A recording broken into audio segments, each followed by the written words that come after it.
mtazamaji wa jukwaa maridhawa la historia hadimu. Hii leo tunaangazia fikra chanya za waziri mkuu wa Barbados, Mia Mottley, zikiakisi falsafa ya Back to Africa Movement, akisisitiza ushirikiano wa karibu baina ya Caribbean na bara la Afrika. Mia Amour Mottley alizaliwa tarehe 1 mwezi Oktoba mwaka 1965 huko Bridgetown, Barbados. Kabla ya kushika wadhifa wa waziri mkuu, amehudumu katika wizara mbalimbali za serikali, ikiwemo nafasi ya naibu waziri mkuu. Kabla ya ushindi wa kihistoria wa chama chake cha Barbados Labour Party (BLP) wa viti vyote 30 vya bunge mwezi Mei mwaka 2018 na kuwa waziri mkuu wa 8 na mwanamke wa kwanza kushika nafasi hiyo katika historia ya kisiwa hicho. Mottley alipata fursa ya kuzungumza katika mkutano wa viongozi wa Afrika.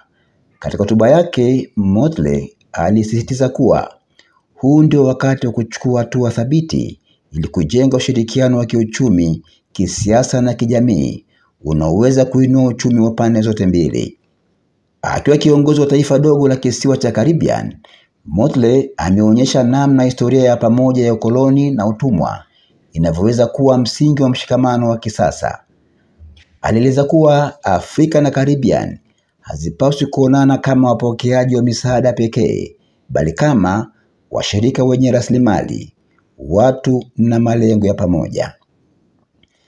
Na nukuu kauli yake, Caribbean inapaswa kutazama Afrika si kama sehemu ya msaada pekee, bali kama mdau mwenye rasilimali na nafasi ya ukuaji wa pamoja. Ni wakati wetu kuchukua nafasi na kudhihirisha kwa vitendo.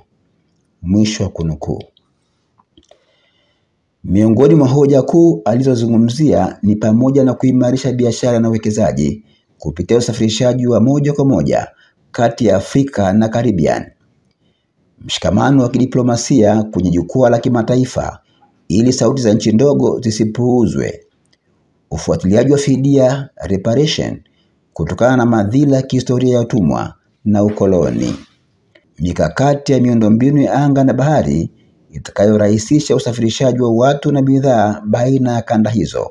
Hotuba ya Mottley imepokelewa kama mwamko mpya wa ushirikiano baina ya Afrika na Caribbean, ikiweka msingi wa mustakabali wa umoja wa kiuchumi na kisiasa kati ya Afrika na Caribbean. Kwa mujibu wa wachambuzi wa siasa za kimataifa, kauli yake ni mwendelezo wa jitihada za kuimarisha mahusiano baina ya pande mbili ambazo zimeunganishwa na historia pamoja, lakini mara nyingi hutenganishwa na masafa ya kijiografia.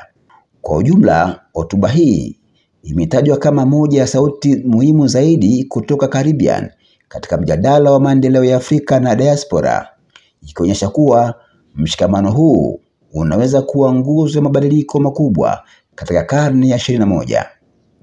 Ndugu mtazamaji, kwa leo ni hayo niliyokuandalia. Hadi wakati mwingine, asante na kwaheri.